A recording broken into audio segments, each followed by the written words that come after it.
Gloria a Dios. Quiero invitarles a que ustedes puedan abrir sus Biblias, los que tienen Biblias, en el Evangelio de Juan, capítulo 4. Pueden tomar sus asientos si quieren.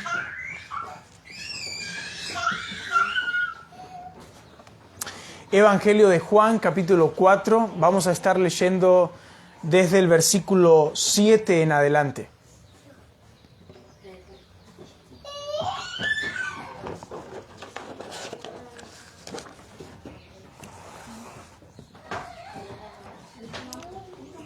Dice el Evangelio de Juan así, capítulo 4, versículo 7. Vino una mujer de Samaria a sacar agua, y Jesús le dijo: dame de beber, pues sus discípulos habían ido a la ciudad a comprar de comer. La mujer samaritana le dijo: ¿cómo tú, siendo judío, me pides a mí de beber, que soy mujer samaritana? Porque judíos y samaritanos no se tratan entre sí. Respondió Jesús y le dijo: si conocieras el don de Dios y quién es el que te dice dame de beber, tú le pedirías y él te daría agua viva. La mujer le dijo: Señor, no tienes con qué sacarla y el pozo es hondo. ¿Dónde pues tienes el agua viva? ¿Acaso eres tú mayor que nuestro padre Jacob, que nos dio este pozo del cual bebieron él, sus hijos y sus ganados? Respondió Jesús y le dijo: cualquiera que bebiere de esta agua volverá a tener sed, mas el que bebiere del agua que yo le daré no tendrá sed jamás, sino que el agua que yo le daré será en él una fuente de agua que salte para vida eterna. La mujer le dijo: Señor, dame esa agua para que no tenga yo sed, ni venga aquí a sacarla. Jesús le dijo: ve, llama a tu marido y ven acá. La mujer le dijo: no tengo marido. Jesús le dijo: bien has dicho, no tengo marido, porque 5 maridos has tenido, y el que ahora tienes no es tu marido. Esto has dicho con verdad.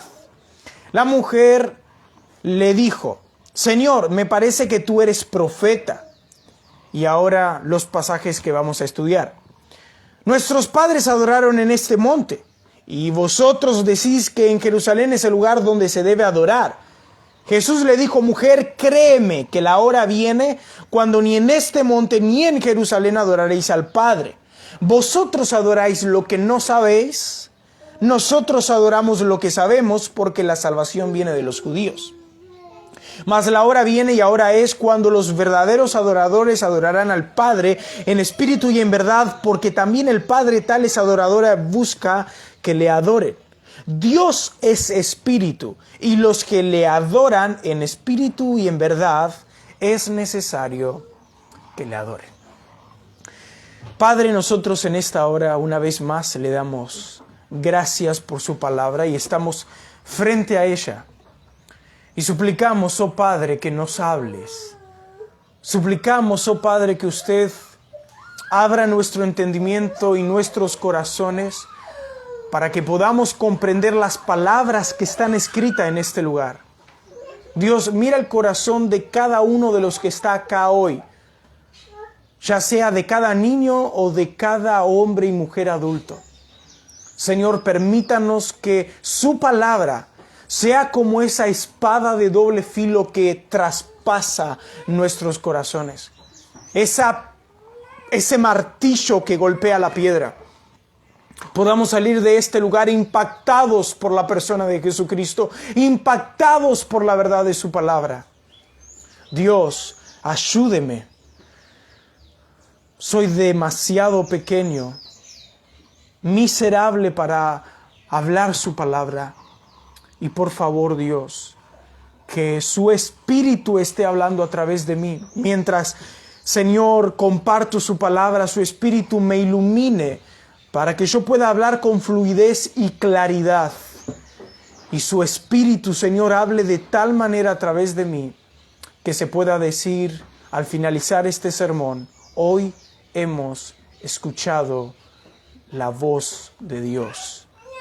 Amén y amén.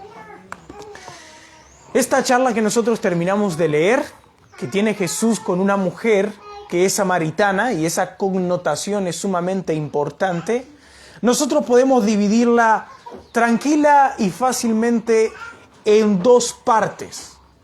Una conversación que la llamaremos conversación A, que va desde el versículo 7, donde empezamos a leer, hasta el versículo 19, y una conversación B, que va desde el versículo 20 hasta el versículo 24. Ahora, nosotros dividimos esta conversación en dos, pero fue una sola conversación, en un momento, con una mujer, Jesús. En la conversación A, nosotros ya hemos visto, pero podemos agregar un subtítulo que lo que se enseña en este lugar es que hay un agua que solo Dios puede darle al hombre. Eso es todo lo que encontramos en la primera charla de Jesús con la mujer. Mientras que en la conversación B, nosotros encontramos que hay una adoración a Dios que solo Dios puede hacer que el hombre le rinda.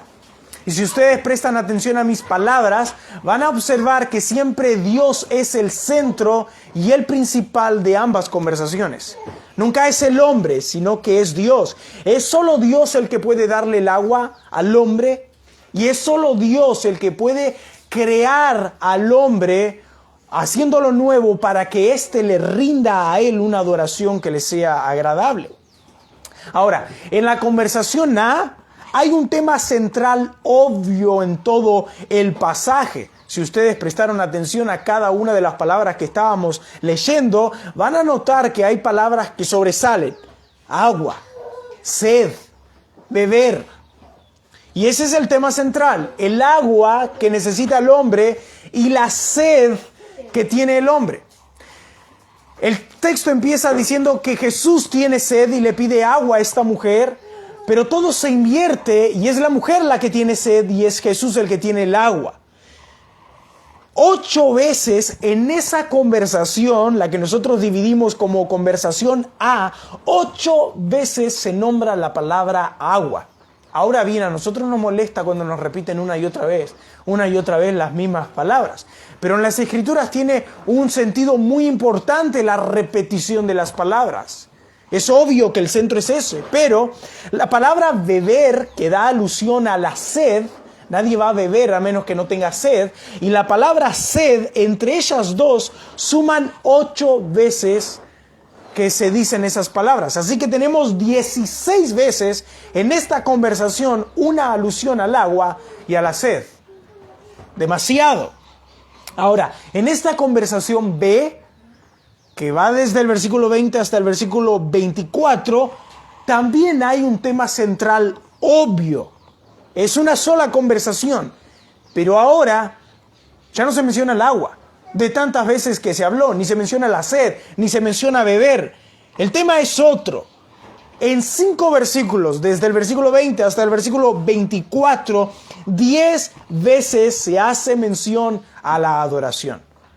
El tema cambió drásticamente. Ahora ya no es el agua, ahora es la adoración. Bueno, nosotros podemos estar muy familiarizados con cambiar un tema a otro de manera muy rápida y abrupta, ¿no? Nosotros nos juntamos a hablar y podemos estar hablando de un tema determinado y automáticamente cambiar a otro. Estamos hablando del clima y de repente empezamos a hablar de nuestro trabajo. Y esas conversaciones no se relacionan entre sí. No tiene ningún apego, ninguna coherencia, ningún flujo de pensamiento. Simplemente vamos saltando de un tema a otro. Ahora, nosotros podemos pensar que eso es lo que está pasando en este pasaje. Se saltó de un tema a otro y uno no tiene relación con el otro. Sin embargo, aunque podamos pensar que el cambio es drástico, la conversación A que Jesús tuvo con la samaritana y la conversación B que Jesús tuvo con la samaritana, que es una sola conversación, están intrínsecamente unidas. Ahora, ¿qué significa la palabra intrínsecamente? La palabra intrínsecamente significa que están unidas de tal manera que no se pueden separar. Es como cuando ustedes agarran una plastilina de color azul y una plastilina de color amarillo y la mezclan, después no la pueden separar. Bueno, esta conversación están unidas entre sí. Mientras que en la conversación A se ha hablado lo que el hombre necesita para la salvación En la conversación B es algo diferente. ¿Qué es lo que el hombre necesita para la salvación según lo que Jesús habló en la primera parte con la mujer samaritana? Bueno, lo que ustedes necesitan para ser salvos son básicamente dos cosas. En primer lugar, ustedes necesitan que sus pecados sean lavados. Ustedes necesitan que sus pecados sean perdonados. Eso es lo que necesitan. Y eso es lo que Jesús le dijo a la mujer cuando le dice que Él tiene un agua viva, un agua que corre, un agua que puede limpiar el pecado. En segundo lugar, lo que necesitamos básicamente para ser salvos es la vida de Dios en nosotros. Es que nosotros podamos estar unidos a Cristo por la fe. Que Dios pueda vivir en nosotros. Y eso es lo que pasa en la conversión. Y eso es lo que Jesús le dijo a la mujer cuando le dice: el agua que yo te daré será en ti una vertiente que fluya para vida eterna. Esa es la morada del Espíritu Santo en nosotros. Eso es lo que el hombre necesita para la salvación y lo que Jesús le ha dicho a la mujer samaritana. Pero en la conversación B se nos enseña que la conversión no es el fin del cristiano, sino el comienzo. Porque ustedes podrían decir: ok, entiendo, soy un pecador, merezco el infierno, merezco eso. Y ahora creo que la muerte de Jesucristo en la cruz es ese cordero sustituto que cargó con mi pecado y que Dios el Padre descargó todo el peso de la ley y del juicio sobre él. Creo en eso. Y creo que por la vida perfecta de Jesús yo tengo salvación. Así que ustedes se arrepienten de sus pecados, creen en Jesús y Dios el Espíritu viene a morar en ustedes por la fe en Cristo. Y ustedes dicen: bueno, ¿y ahora qué? Ya está, ya soy salvo. Sin embargo, no termina ahí. La conversión solo es el primer paso de su nueva vida cristiana. El cristiano debe ser llevado a una vida práctica que exalte a Dios. Este debe crecer en su fe. ¿Saben lo que pasa cuando ustedes creen en Jesucristo, se arrepienten de sus pecados, nacen de nuevo? Ustedes son bebés en el Señor. Son nuevas criaturas. Ahora, es medio difícil pensar en las personas mayores que están acá. ¿Cómo que vuelvo a ser un bebé? Bueno, sí, vuelven a ser un bebé en la fe, en la persona de nuestro Señor Jesucristo. Ahora, todos sabemos que cuando el bebé sale de la panza y comienza la vida no termina ahí. Ese es el inicio. Este bebé necesita alimentarse, necesita crecer y todos esperamos que crezca de la mejor manera. Bueno, eso es exactamente con un cristiano. Tu conversión, tu arrepentimiento, tu fe en Cristo, tu nuevo nacimiento es solo el inicio de toda tu vida cristiana. Esto es lo que dice el escritor a los hebreos cuando escribe su carta y él lo llama ir adelante a la perfección. Es más, en Hebreos capítulo 6, versículo 1, él dice así: por tanto, dejando ya los rudimentos de la doctrina de Cristo. ¿Qué son los rudimentos? Son las primeras enseñanzas. Son las enseñanzas fundamentales o elementales. Tantos como el arrepentimiento de obras muertas, que lo nombra el escritor a los hebreos, o la doctrina de bautismo. Bueno, dice el escritor, esas son las doctrinas fundamentales para la conversión. Dejando ya los rudimentos de la doctrina de Cristo, vamos adelante a la perfección. Y el punto, hermanos y amigos, específico de la conversación de Jesús con la samaritana es de llevar al cristiano a esta madurez. ¿Y cuál es el punto que Jesús trata acá? La adoración a Dios. Un pastor y escritor llamado A.W. Tozer ha dicho lo siguiente: pero la verdad, hermano o hermana, es que Dios nos atrae a Él, nos atrae a la cruz de Cristo, nos atrae a Cristo y a la salvación, dice Tozer, a fin de que podamos adorarlo. No es simplemente a fin de que sean salvos, sino a fin de que podamos adorar a Dios. Ahora, lo primero que nosotros encontramos en este pasaje de Jesús con la samaritana, del versículo 20 hasta el versículo 24, es que, y presten atención a esto, no podemos adorar correctamente a Dios, no podemos crecer en madurez, no podemos ir adelante a la perfección si nuestras mentes no son informadas, no son guiadas, no son aconsejadas y sometidas a las Escrituras. Es imposible que todo verdadero cristiano crezca en una adoración que agrada a Dios, crezca en su relación con Dios, crezca en su madurez espiritual, si su mente particular no está sometida, guiada, instruida, aconsejada por la palabra de Dios. Ahora ustedes pueden decir, bueno, ¿y dónde está eso en el pasaje? Dice el versículo 22 del capítulo 4. Jesús le dice a la mujer samaritana, vosotros adoráis lo que no sabéis. Nosotros adoramos lo que sabemos. Solo una mente que crece en el conocimiento de Dios, y presten atención una vez más a esto, en las Escrituras, no es una mente que crece en el conocimiento a través de sueños, de tus experiencias o de lo mucho que puedas razonar acerca de la persona de Dios.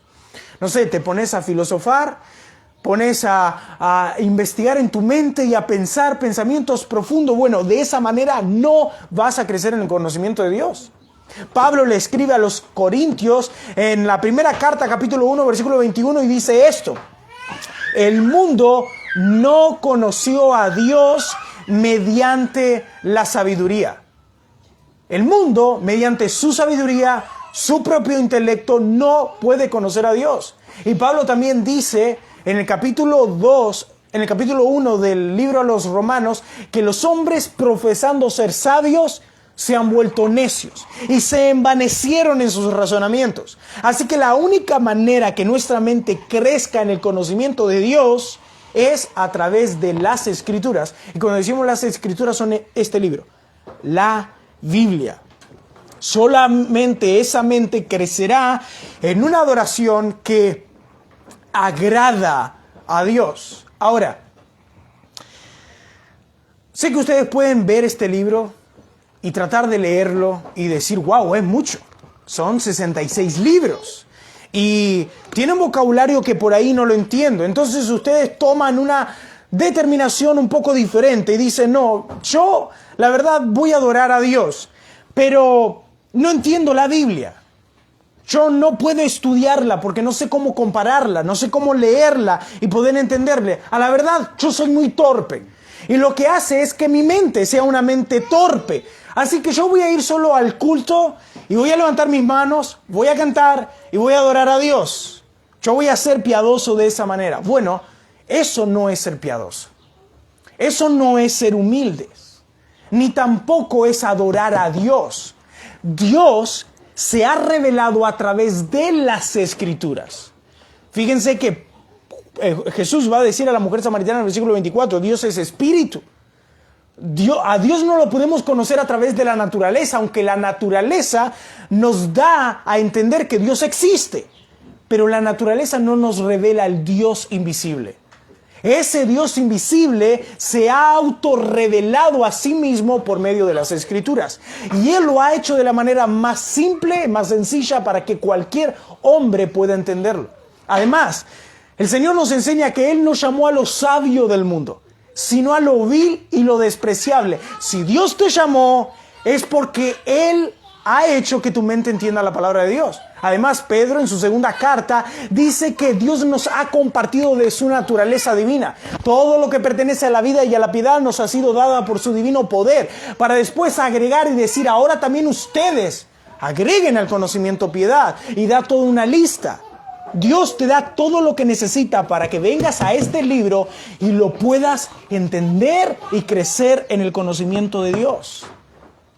Toda adoración falsa, toda mala adoración, toda adoración equivocada y toda adoración herética es producto de una mente desinformada e ignorante de la palabra de Dios. ¿Quiere encontrar una mala adoración? Vaya a un lugar donde la Biblia no sea el centro. Vaya a un lugar donde la Biblia no sea enseñada. Por eso nosotros tenemos solo un propósito cuando nos reunimos. Y es leer la Biblia, cantar la Biblia, orar la Biblia y estudiar la Biblia. No tenemos otro propósito y no tenemos otra meta, porque es a través de las Escrituras que nosotros podemos conocer a Dios. Y es una pena ver tantos lugares, tantas casas que se llaman lugar de reunión evangélicas, que la Biblia no es el punto central, sino que son sus experiencias y sus sueños. Es solo a través de las Escrituras. Y cuando nosotros nos vamos a las Escrituras, entonces encontramos una adoración falsa. Nosotros en el Antiguo Testamento tenemos un ejemplo muy claro acerca de cómo alguien que no somete su mente a la palabra de Dios ofrecerá a Dios una adoración que a Él no le agrada. Ahora, si ustedes tienen sus Biblias ahí, yo les invito a que ustedes puedan buscar en Primera de Crónicas, capítulo 15. Primera de Crónicas, capítulo 15.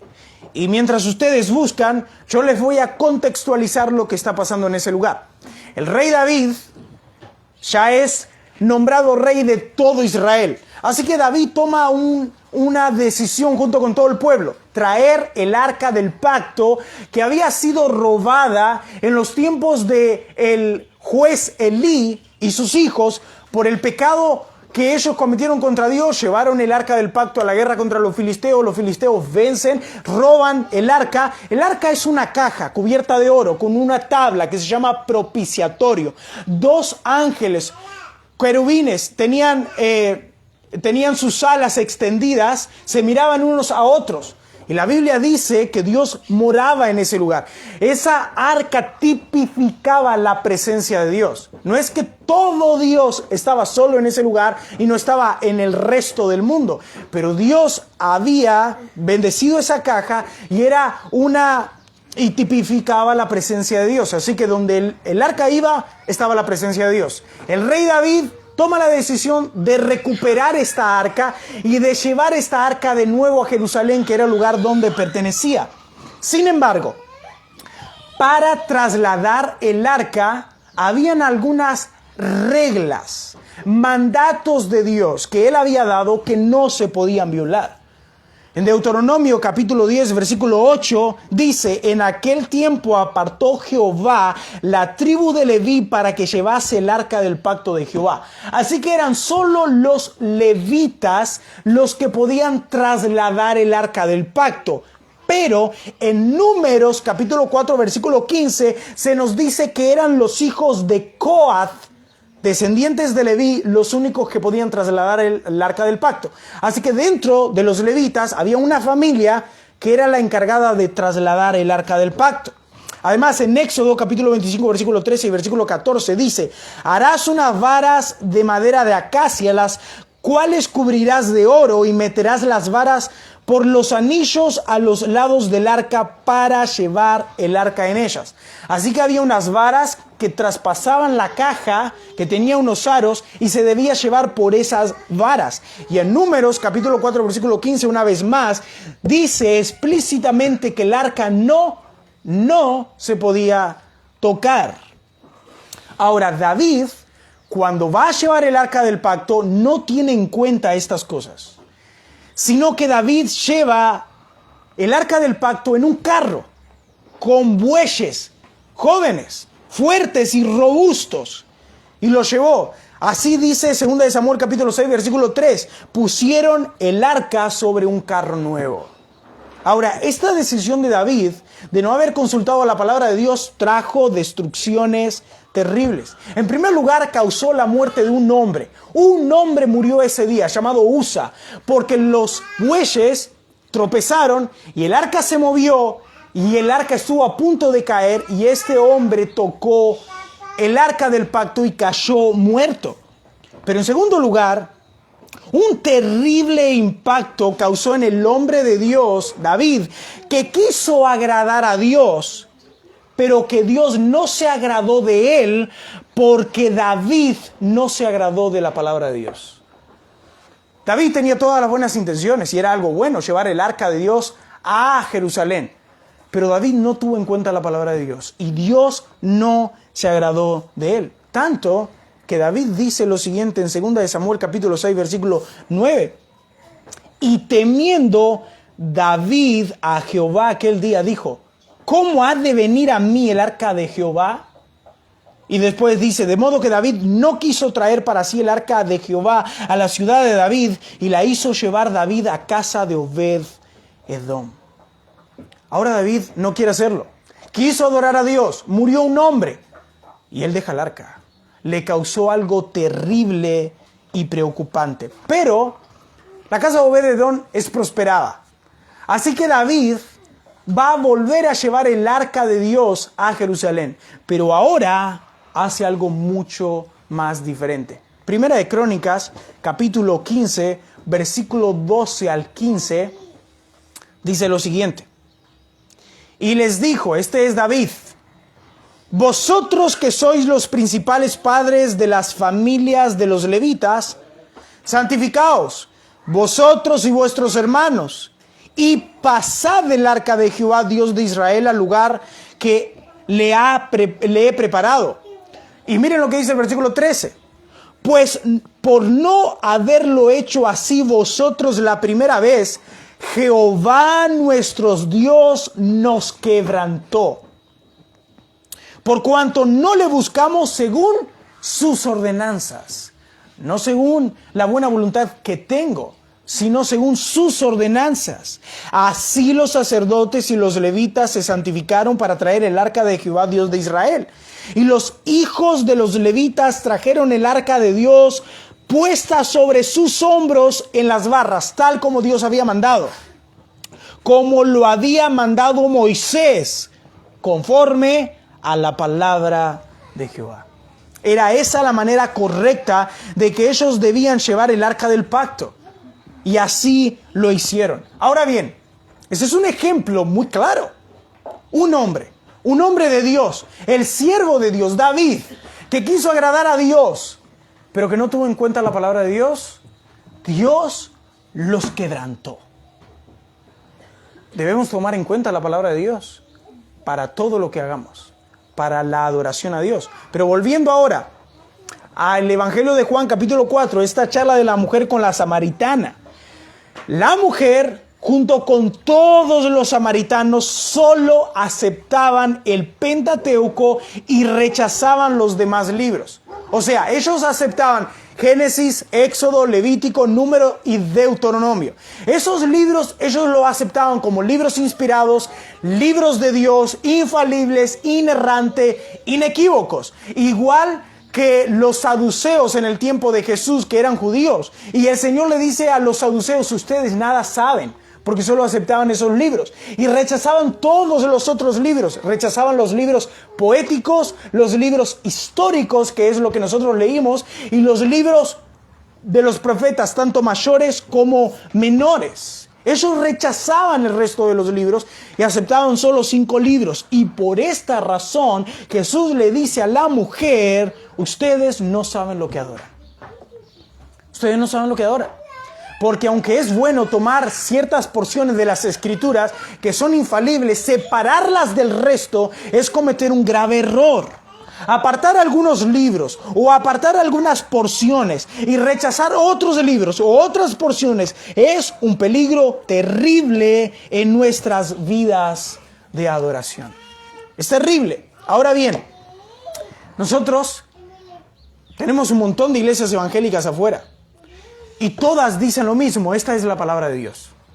Y todos dicen que buscan de acuerdo a la palabra de Dios. Sin embargo, hay momentos que llegan a determinados pasajes que no lo aceptan.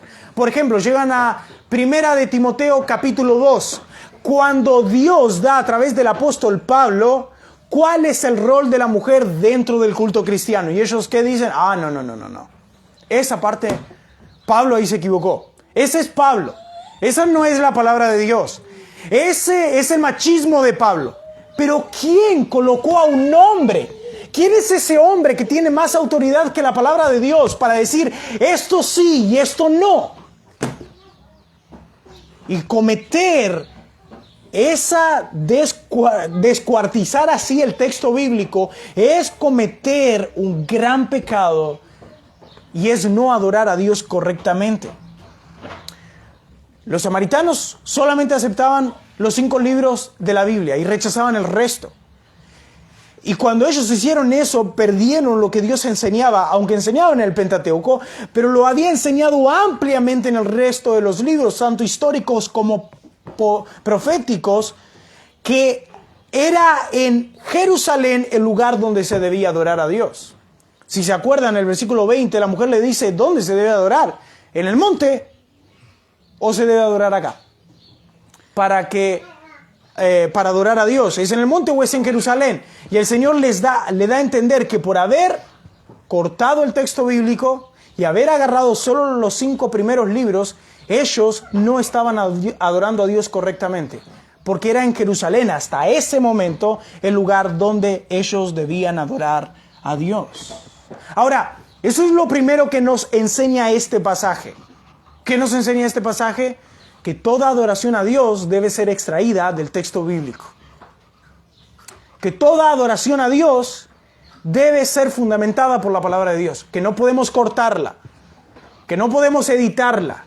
Que no podemos resumirla. Debemos tomarla completamente como la palabra de Dios y creerla. Y que solo por la palabra de Dios creceremos en nuestra adoración a Dios, en nuestra madurez e iremos adelante a la perfección. Pero hay una segunda cosa que enseña este pasaje. Que la adoración está centrada en Dios, que la adoración está centrada en la gloria de Dios. Si ustedes tienen ahí abierta su Biblia en el Evangelio de Juan, capítulo 4, fíjense lo que Jesús le dice a la mujer. Mujer, créeme, que la hora viene cuando ni en este monte ni en Jerusalén adoraréis al Padre.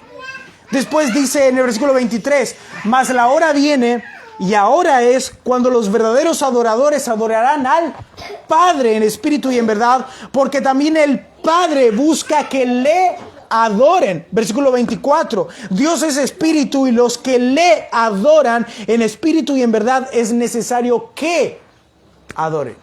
La adoración está centrada en Dios y no en el hombre. Todo lo que hagamos debe ser movido por la gloria de Dios. Debe ser movido por lo que le agrada. Nada más que por eso.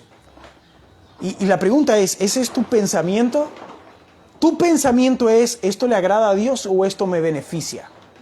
Cuando nosotros vinimos a vivir acá en Benito Lejerén este año, ¿no? A principio de este año, para plantar la iglesia acá y trabajar acá, estuvimos 2 meses en pleno verano sin luz.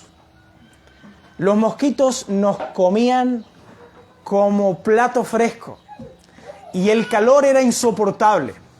Ahora bien, mucha gente venía y nos decían, enganchate de la luz. Y nosotros estábamos haciendo los trámites y no nos venían a bajar. Enganchate de la luz, enganchate de la luz. Y mira, parecía muy bueno el pensamiento. Tus hijas están sufriendo. Tu mujer está sufriendo, estás sufriendo. Y parecía ser muy plausible. O sea, vamos a engancharnos de la luz. Y créanme que nosotros, no es que nos encantaba que los mosquitos estén zumbando en nuestros oídos. No es que nos súper gustaba pasar calor. Pero la pregunta es, ¿engancharnos? ¿Eso glorifica a Dios? ¿No es robar, acaso eso? No, eso no glorifica a Dios. Eso no adora a Dios. Así que obviamente hemos sufrido 2 meses y la hemos sufrido. Pero eso no adora a Dios. Les voy a dar un ejemplo mucho más concreto. Una pregunta, ¿por qué ustedes vienen a la iglesia? Va a cumplirse 8 años más o menos que estoy en el ministerio y en mis 8 años he hecho esta pregunta muchas veces. ¿Por qué vas a la iglesia? ¿Por qué vas a la iglesia? De manera individual. ¿Por qué vas a la iglesia?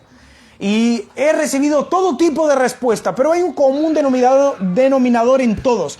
Voy a la iglesia porque me siento bien, porque me gusta estar ahí, porque me siento confortable, porque me siento acompañado.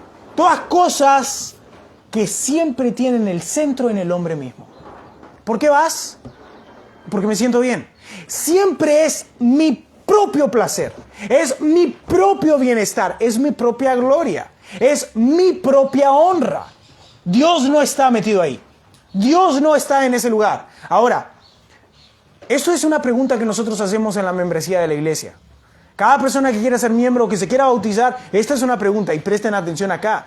No me respondan que vienen por ese motivo. La respuesta debe estar centrada en Dios. ¿Por qué vas a la iglesia? Bueno, porque eso Dios lo mandó en su palabra. Es el lugar en donde adoramos a Dios. Y yo, como alguien que quiero seguir la palabra de Dios, ahí es donde quiero estar. ¿Ven cómo cambia el sentido? Es Dios. Y eso va a pasar que cuando no te sientas bien recibido o no te sientas bien con algún hermano dentro de la iglesia o algo te moleste dentro de la congregación, eso no va a impedir a que nos vengan más al culto. ¿Por qué? Porque lo que te motiva es adorar a Dios. Ahora, si ustedes prestaron atención, y sé que es muy difícil porque la lectura es rápida, pero 4 veces se menciona que la adoración es a Dios. 4 veces. A Dios, adoraréis al Padre. Adoraréis al Padre. Busca que le adoren. La adoración siempre está centrada en Dios y en nadie más. Dios quiera que este lugar crezca de tal manera, y me estoy refiriendo a crecer en la predicación de la palabra de Dios, que siempre sepamos que el centro acá es Dios, su palabra, que todo lo que hacemos lo hacemos para la gloria de Él, que nunca tengamos esos debates, pero a mí me gusta esto, pero a mí me gusta lo otro, pero yo preferiría esto, sino que, pero esto no lo mandó Dios en su palabra. Y créanme, si ustedes alguna vez ven que yo hago algo que Dios no lo mandó en su palabra, ustedes tienen el derecho. No es que yo les digo háganlo, ustedes tienen el derecho, como parte de la iglesia de Cristo, de abrir su Biblia y decirme, esto no es así. Esto no es así. Ahora bien, todo esto ha allanado mi camino y creo que ha preparado sus corazones para que después de lo que hemos escuchado se genere la siguiente pregunta. ¿Y quién es el Dios que adoramos? Si la adoración está centrada en Dios, si la adoración es para Dios, ¿quién es el Dios que adoramos? Y este tema es parte de la estructura que nosotros planteamos la semana pasada para estudiar este pasaje. Nosotros dijimos que fácilmente podemos dividir en 3 estructuras esta conversación de Jesús con la samaritana. En primer lugar, ¿dónde adorar?, que es lo que vimos la semana pasada. En segundo lugar, ¿a quién adorar?, que es lo que nos preocupa en el día de hoy. Y en tercer lugar, ¿cómo adorar?, que es lo que vamos a estudiar la semana que viene. Aunque hoy no vamos a terminar de estudiar a quién adorar. Hay algo que nos va a quedar, como se dice, en el tintero, que vamos a verlo la semana que viene de manera muy corta y resumida. Así que entremos entonces a ver el Dios que adoramos. De paso, ese es el título de este sermón, el Dios que adoramos. Nosotros observamos en lo que Jesús enseña a esta mujer básicamente 2 cosas, y estoy yendo rápido y resumido. En primer lugar, acerca del Dios que adoramos. Nosotros vemos el carácter de Dios, y en segundo lugar, nosotros vemos la naturaleza de Dios. Como ya hemos notado, la repetición de las palabras es un aspecto fundamental para entender el texto bíblico. Si ustedes han visto, yo les estoy diciendo una y otra vez, fíjense cuánto se repite, cuánto se repite, cuánto se repite, y eso hace que podamos comprender el pasaje. Bueno, Jesús también repite una cosa más en este pasaje. 3 veces hace mención Jesús, y con mucha fuerza, la palabra Padre. Ven, en el versículo 21 dice, adoraréis al Padre. Versículo 23 dice que los verdaderos adoradores adorarán al Padre. Y después dice que el Padre, tales adoradores, busca que le adoren. De una manera impactante, la verdadera adoración necesita que nuestras mentes sean informadas, que nosotros conozcamos de manera clara la paternidad de Dios. Y esa palabra, la paternidad de Dios, hace parte del estudio de la teología propia. La teología propia es una rama de la teología sistemática que estudia a Dios. Y dentro de eso está esto que nosotros conocemos como la paternidad de Dios, que es lo que nos va a ocupar el resto de los minutos. Mientras nosotros leemos este pasaje y la samaritana le trae el tema acerca de la adoración y le dice: nuestros padres adoraron en este monte y vosotros decís que hay que adorar en Jerusalén. Nosotros, leyendo rápido, si prestamos atención, esperaríamos que la samaritana escuchara y todos nosotros leyéramos que Jesús, cuando le dice en primer lugar en el versículo 21, mujer, créeme que la hora viene cuando ni en este monte ni en Jerusalén adoraréis a Dios o adoraréis a Jehová. Pero Jesús no utiliza esa palabra. Jesús utiliza la palabra Padre, y de alguna manera interesante, Jesús no está diciendo en este lugar mi Padre, sino que le está diciendo a la mujer Padre, como si está incluyendo a esta mujer en la paternidad de Dios. Hay algo que Jesús está viendo: esta mujer va a nacer de nuevo. Esta mujer ya es una cristiana en potencia. Jesús utiliza la palabra Padre. Llamar a Dios Padre en el Antiguo Testamento era una blasfemia. Es más, llamar a Dios Padre seguiría siendo una blasfemia a no ser por la persona de nuestro Señor Jesucristo. Nadie había llamado a Dios Padre. Nadie había llamado antes a Dios Padre de manera particular. Ningún israelita, ningún judío en ningún momento había llamado a Dios diciéndole Padre. Ciertamente Dios en el Antiguo Testamento se identificó como el Padre de la nación de Israel, y como si toda Israel era el Hijo de Dios. Así dice en Isaías capítulo 63, versículo 16. Pero tú eres nuestro Padre. Si bien Abraham nos ignora e Israel no nos conoce, tú, oh Jehová, eres nuestro Padre, nuestro Redentor perpetuo es tu nombre. Dios es el Padre de la nación de Israel. Dios ha elegido a la nación de Israel y la ha formado de la nada, y la ha elegido para, a través de ella, darse a conocer al mundo entero. Y una vez más en Isaías capítulo 64, versículo 8, dice: ahora pues, Jehová, tú eres nuestro Padre, nosotros barros, y tú el que nos formaste. Así que obra de tus manos somos todos nosotros. La paternidad de Dios en el Antiguo Testamento solo estaba abocada a Dios, que era el Padre de la nación de Israel. Pero nunca Abraham dijo a Dios Padre. Dios dijo de Abraham: él es mi amigo. Nunca Moisés dijo a Dios Padre. Nunca David dijo a Dios Padre. Solo la nación de Israel en un sentido general. Ahora, los fariseos odiaban a Jesús de una manera increíble por un aspecto. ¿Por qué? Porque Jesús se llamaba a sí mismo el Hijo de Dios. Y llamaba a Dios mi Padre. Y esa cuestión particular era algo que irritaba a todo judío. E irritaba a todo fariseo. Dice el Evangelio de Juan, capítulo 5, versículos 16 y 18. Por esta causa, los judíos perseguían a Jesús y procuraban matarle, porque hacía estas cosas en el día de reposo, y Jesús les respondió: mi Padre hasta ahora trabaja y yo trabajo.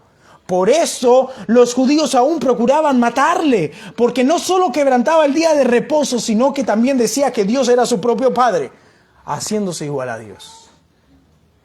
Jesús llamaba a Dios Padre, un hombre, el Hijo de Dios. Y esto es lo que Juan nos ha dicho desde el inicio en su Evangelio.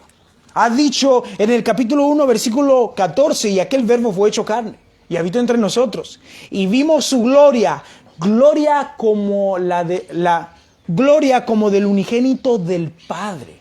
Y después dice en el versículo 18, a Dios nadie le vio jamás, el unigénito Hijo de Dios, que está en el seno del Padre, Él le ha dado a conocer. Cuando Jesús purifica el templo, Jesús dice: quitad de aquí esto, y no hagáis de la casa de mi Padre casa de mercado.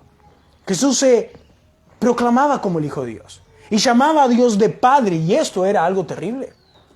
Esto era algo impresionante. Ahora yo sé que puede ser que a ustedes no les llame mucho la atención cuando leen el pasaje.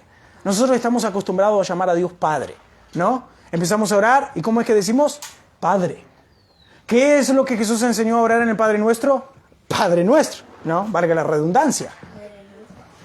Nosotros llamamos a Dios Padre, así que eso no nos llama mucho la atención. Pero si nosotros vamos al tiempo de Jesús con la samaritana, eso golpeó fuerte. Llamar a Dios Padre y decir que le adoraríamos al Padre y no adorar a Dios. Ahora, esta es la verdad que permea todo el Nuevo Testamento. Jesús es el Hijo de Dios. Jesús es el Hijo eterno del Dios Padre que es eterno. Y Dios es Padre eterno porque tiene un Hijo eterno. Y ahí en el único Dios verdadero encontramos las tres personas de la Trinidad. Dios Padre, Dios Hijo y Dios Espíritu Santo. Ahora, hay otra verdad que llena todo el Nuevo Testamento. Es que todos los que han creído en Cristo Jesús son adoptados hijos de Dios.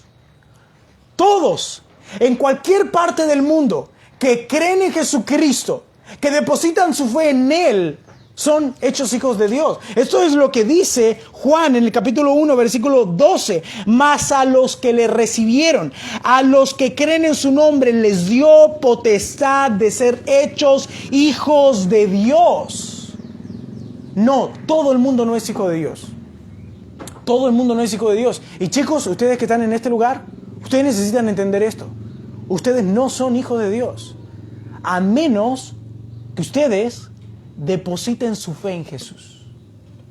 Solo aquellos que creen en Jesús han recibido el derecho de decir soy hijo de Dios. ¿Ves? Esto es un derecho. Esto no es algo que lo tiene todo el mundo. Esto es un derecho que Dios nos da por medio de la fe en su Hijo. Él nos adopta en Jesucristo. Por nuestra afiliación con Cristo, por nuestra unión en el cuerpo de Cristo, gracias al bautismo del Espíritu, ahora estando dentro del unigénito Hijo de Dios, el único Hijo de Dios, estando dentro de Él, nosotros podemos decir Padre. Esto dice 1 Juan capítulo 2, versículo 23. Todo aquel que niega al Hijo, tampoco tiene al Padre. El mundo que está allá afuera, que no ama a Jesús, que no cree en Jesús, que no se ha venido arrepentido ante su cruz, creyente en su sacrificio, ellos no tienen al Padre. Dice Juan, el que confiesa al Hijo, este tiene al Padre. Y después en Efesios capítulo 4, versículo 6 dice, un Dios y Padre de todos, el cual es sobre todos y por todos y en todos. Y cuando el texto dice un Dios y Padre de todos, no está diciendo de todo el mundo. Está diciendo de toda la familia de la fe, de todos los cristianos. Piensen en esto es impresionante. El Dios eterno, creador de los cielos y de la tierra, que nos creó a nosotros somos criaturas de Él. Él, por la fe en Jesús, nos da el derecho, nos adopta, de tal manera que nosotros podemos decirle Padre nuestro. Eso es impresionante. Eso es impresionante. Ahora, ¿por qué es tan importante la paternidad de Dios en este pasaje y en cuanto a la adoración? Bueno, Jesús nos enseña que la adoración es al Padre. Y esto no quiere decir que Jesús no recibe adoración, porque vemos en todo el Nuevo Testamento que a Jesús también se le adora.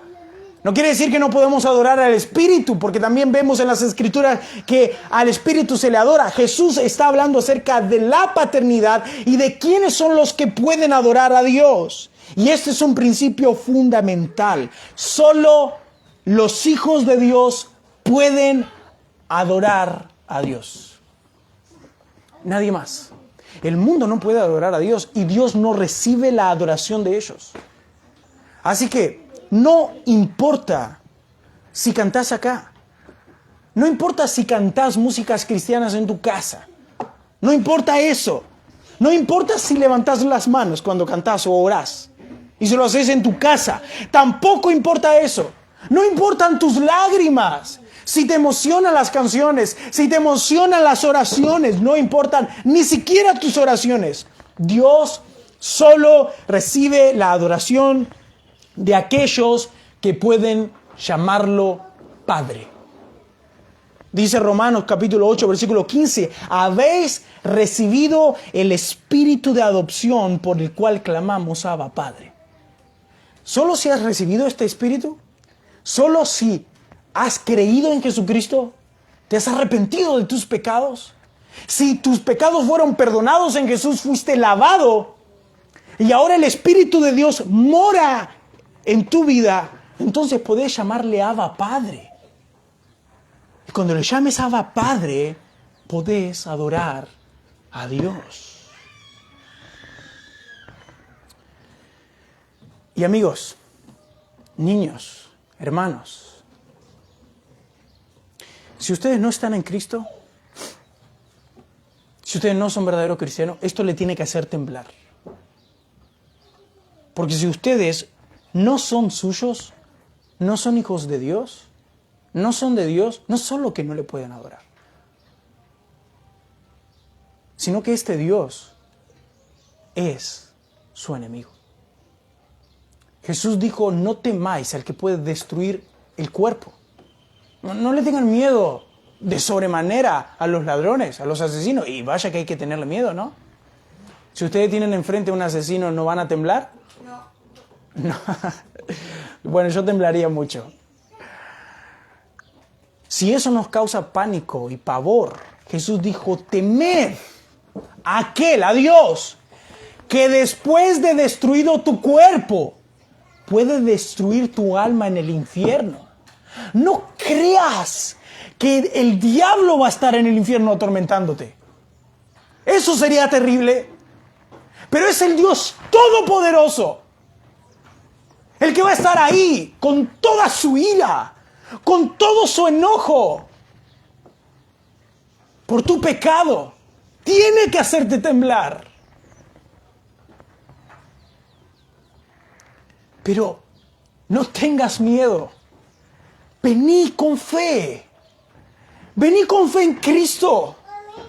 Y arrepentite de todos tus pecados. Y solamente decir, oh Dios, yo creo que Jesucristo es tu Hijo. Y que Él ha muerto por mis pecados. Y hoy lo recibo por la fe. Creo en Él. Y entonces vas a recibir el derecho acá adentro, allá afuera, en tu casa, en tu trabajo, con quien te hable de decir, yo soy hijo de Dios. ¿Qué derecho más glorioso? Hermanos, qué derecho más glorioso. Llamar a Dios Padre. Cada vez que pronuncies una oración y digas, Padre, eso tiene que hacer tu corazón explotar. Porque no teníamos ese derecho. No podíamos hacer eso. Pero eso ha sido gracias a Cristo. El eterno Hijo de Dios. Quien voluntariamente ha tomado forma humana. Ha vivido la vida que no podemos vivir. Ha pagado nuestro pecado en la cruz. Y ahora te invita. Cree en mí. El que viene a mí no lo echo fuera. Cree en mí. Seas niño o adulto. Tengas 5, 6, 10, 20, 50, 80, 90 años. Un solo segundo de tu vida es suficiente para que tomes cordura y pongas tu fe en Jesús. Y ese es el inicio de tu vida. Porque después, por el resto de tu vida, necesitas crecer en la fe para adorar al Padre. Oh Dios eterno, qué maravillosa es su palabra. Qué glorioso es considerar estos pasajes. Padre, nosotros podemos decirle hoy, Padre, gracias a Jesucristo.